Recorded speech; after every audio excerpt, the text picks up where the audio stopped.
She threw the ornament at the Christmas tree and screamed that I was dead to her. That was the moment I finally understood what my son had married.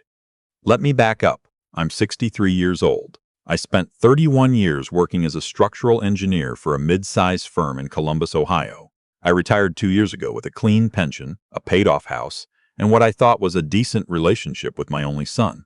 The house is a 4-bedroom colonial on Maple Creek Drive that my late wife, Ann, and I bought in 1991.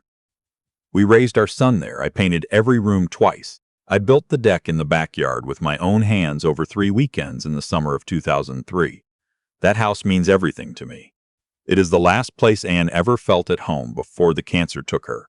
I am not sentimental about many things, but I am sentimental about that house. My son's name is Todd. He's 36. He works in sales for a software company, travels a lot, makes decent money, or at least that's what he told me. He married his wife, Ingrid, 4 years ago in a small ceremony in Scottsdale. I paid for the rehearsal dinner. I gave them $20,000 as a wedding gift, which I thought was generous and which I never mentioned again because that's not the kind of man I am. Ingrid is 32. She grew up in a suburb of Phoenix, the youngest of 4 kids. Her parents, her father Felix and her mother Gwen, are pleasant enough people on the surface, the kind who laugh loudly at their own jokes and talk over everyone else at the table. I never had a problem with them exactly, but I noticed early on that they operated under a certain assumption, that resources should flow toward them. Whenever Todd and Ingrid visited Columbus, Felix would make offhand comments about how much space I had, how quiet the neighborhood was, how the schools were good. I'd smile and nod and not think much of it. That was my mistake. The trouble started, as it often does, with a phone call that seemed innocent enough. It was the first week of November, just after the clocks fell back. Todd called me on a Tuesday evening and asked if we could talk. His voice had that particular flatness to it that I recognized from when he was a teenager and had done something wrong. We made small talk for a few minutes. How was my knee? Was I still going to the gym? Had I watched the Browns game? And then he got to it. He said Ingrid's parents were having some financial difficulties. Nothing catastrophic, he said. Just a rough patch. Felix had lost his job the previous spring when the insurance company he worked for downsized. They'd been living off savings, but the savings were getting thin. He asked if I had thought about whether my extra bedrooms were going to sit empty forever. I asked him to say what he was actually saying. He said Ingrid thought it might make sense for Felix and Gwen to come stay with me. Temporarily. Just until Felix found something new. Maybe 6 months. Maybe a little more. I sat with that for a second. Then I told him no, not harshly. I said it calmly. I said I understood they were in a tough spot and I felt for them, but I lived alone and I had built a life around my privacy and my routine, and I was not in a position to take in house guests for an indefinite period. I said if they needed financial help, I was willing to have a separate conversation about that. But no, they could not move into my house. Todd said he'd tell Ingrid. The next call came from Ingrid directly, which surprised me. She had never called me directly before. She said she wanted to explain how serious the situation was. She said her parents were looking at possibly losing their condo in Phoenix if something didn't change. She said she knew it was a lot to ask, but that family takes care of family. I noticed she used that phrase, family takes care of family, the way people use phrases they've rehearsed. I told her what I'd told Todd. I was sorry. The answer was no, she said. I just think you're not fully considering how this affects Todd and me. I said, your parents moving into my house doesn't affect you and Todd. It affects me. She hung up. A week passed. Then, too, Todd called a few times, but kept the conversations light, like we were both pretending the other conversation hadn't happened. I appreciated the break, honestly. I figured they were regrouping. I was right about that. I just didn't know what they were regrouping around. Christmas that year, Todd and Ingrid came to Columbus for 4 days. Felix and Gwen did not come, which I took as a good sign. Ingrid was quieter than usual when they arrived. She hugged me at the door and said the house looked nice, and I had put up a tree and some lights, because Anne always insisted on a real tree, and I have kept that going out of something I can only call loyalty to her memory. The first 2 days were fine. We had dinner, watched football, drove out to see my brother Chester and his wife in Westerville on Christmas Eve. Chester pulled me aside that night while Ingrid was in the kitchen with his wife and said, quietly, "She seems off. You notice that?" I said I noticed. He said to watch my back. Chester is 4 years older than me and has never trusted easily. I used to think that was a flaw. I've revised that opinion. Christmas morning was pleasant. We opened gifts around the tree. Ingrid gave me a nice cardigan and a bottle of bourbon. I gave them an envelope with $5,000 because Todd had mentioned they were saving for a down payment on a larger apartment in Charlotte, where they lived. The morning felt normal enough that I let myself relax. That was a mistake. After lunch, while I was cleaning up in the kitchen, and Todd was watching something in the living room, Ingrid came in and sat at the kitchen island. She said she wanted to talk to me about something. I turned off the water and dried my hands and sat down across from her. She slid a piece of paper across the island to me. It was a document, a real estate form. Specifically, it was a quitclaim deed, a legal instrument used to transfer ownership of property. My property. My address was filled in at the top. There were signature lines at the bottom. One was blank. The other already had Todd's name printed beneath it. I looked at the form for a long moment. Then I looked at her. She said that she and Todd had spoken to a lawyer, and that given my age and the size of the house, it made practical sense for Todd to be added to the deed now, so that there were no complications later. She said it was what most families did in these situations. She said it was just smart planning. I said, "Who prepared this document?" She said, "An attorney they knew in Charlotte." I said, "Did Todd sign this?" She said he had initialed it. Yes. I set the paper back down on the island and folded my hands on top of it. I said, "Ingrid, I'm not signing this." She said she thought I might say that, and that she wanted me to understand how much stress this was causing Todd, not knowing what was going to happen with the house when I died. I told her Todd knew exactly what was going to happen with the house when I died, because I had a will and he was in it. She said that wills can be contested, that there were all kinds of complications, that this was just the cleaner option. I said, "The cleaner option for whom?" She didn't answer that. I picked up the document and set it on the counter beside me and said we were done talking about it. She stood up from the island and she was quiet for a second. That particular quiet that happens right before someone decides to stop pretending. Then she said, "You are the most selfish person I have ever met in my life. You sit in this giant house all by yourself and you refuse to help anyone, and you act like you built this all on your own. But you didn't. Todd helped you through the grief of losing Anne, and you can't even extend basic decency to his family." I said, "I'd like you to lower your voice." She picked up one of these small glass ornaments off the kitchen counter. I had a little bowl of them there, the kind Anne used to buy at the craft store, and she threw it at the Christmas tree. It shattered on the hardwood floor. Then she walked out of the kitchen. I stood there for a moment in the quiet. I could hear the television in the other room, some football game, crowd noise. I picked up the larger pieces of glass off the floor and put them in the trash. Then I walked into the living room. Todd was on the couch. I could tell from his face that he had heard at least part of it. I sat in the armchair across from him and I said, "I need you to tell me the truth about something." He said, "Okay."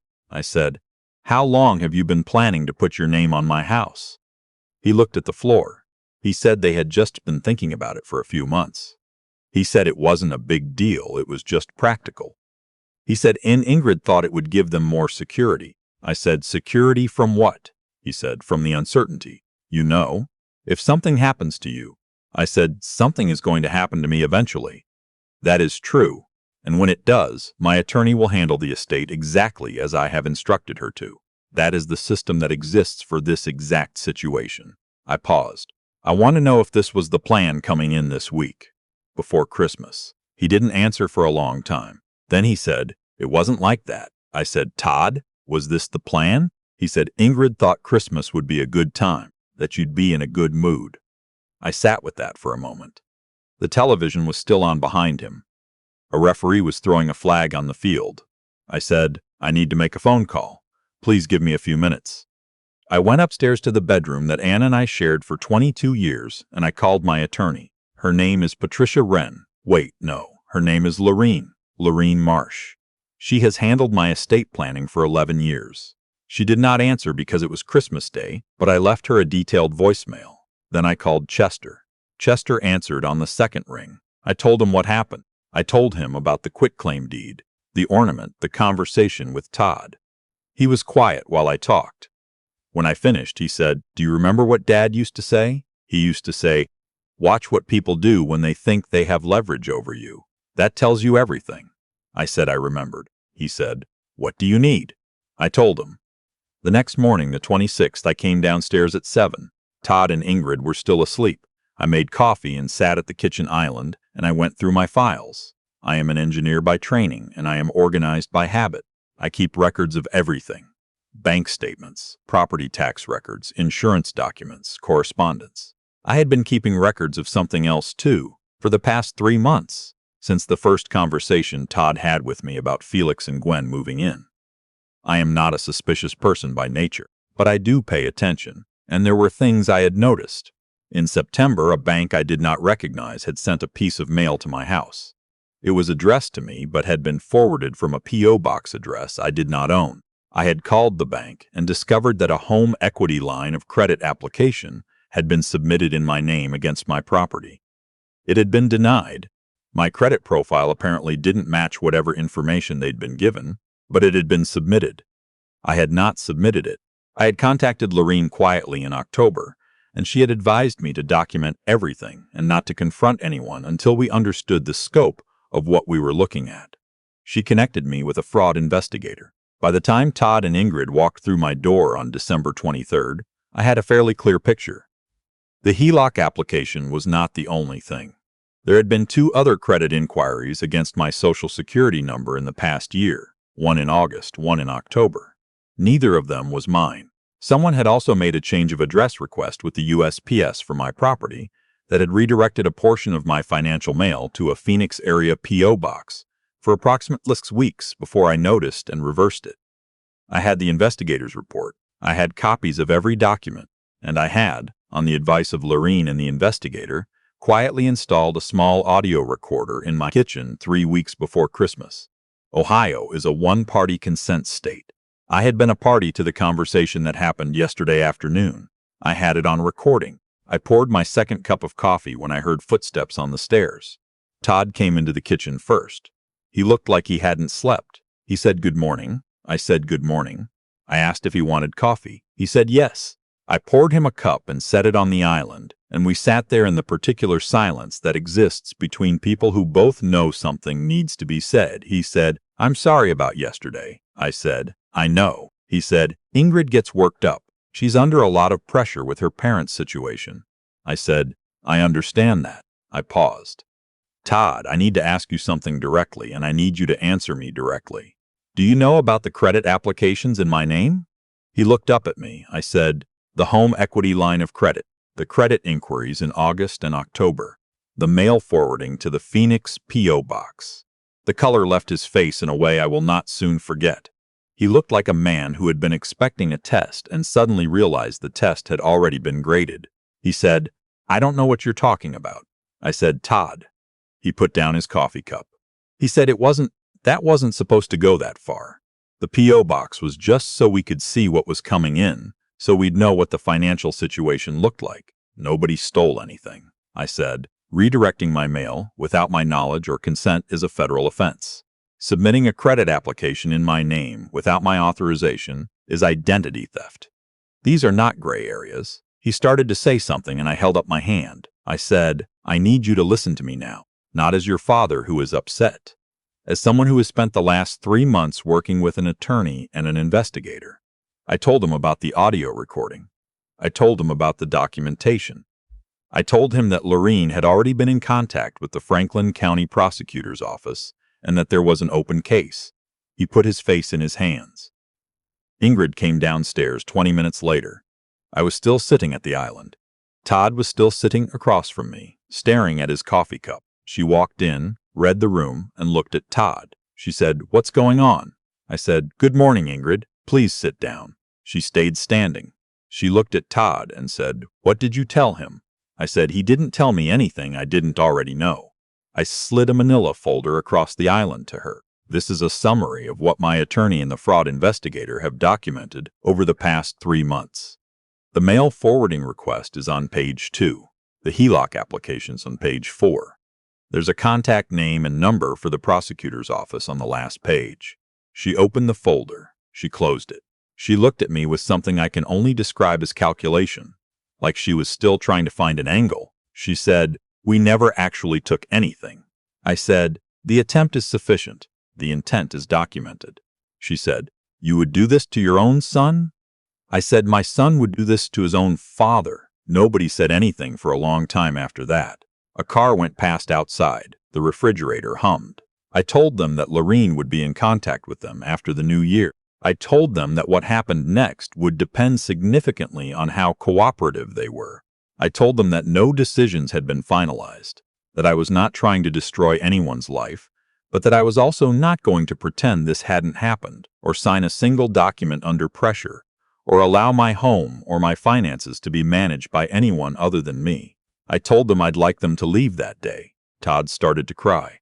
I had not seen him cry since Anne's funeral. Part of me, a part I did not let run the room, wanted to reach across the table and put my hand on his arm. I have loved that boy since the moment they put him in my arms in the hospital 36 years ago. I still love him, but love does not mean allowing yourself to be defrauded in your own kitchen. Ingrid didn't cry. She went upstairs and packed and came down with 2 bags inside of 45 minutes. Todd took longer. He stood at the front door before he left and looked at me for a moment and said, "I'm sorry, Dad. I'm really sorry." I said, "I know you are," I said. "Call me when you're ready to talk to me without Ingrid in the room." He nodded. Then he left. I stood in my own doorway on the 26th of December, and I watched my son's rental car back out of the driveway and disappear down Maple Creek Drive. Then I went inside and I made a fresh pot of coffee, and I sat in the armchair in the living room, the one Anne picked out, the blue one by the window, and I looked at the Christmas tree for a long time.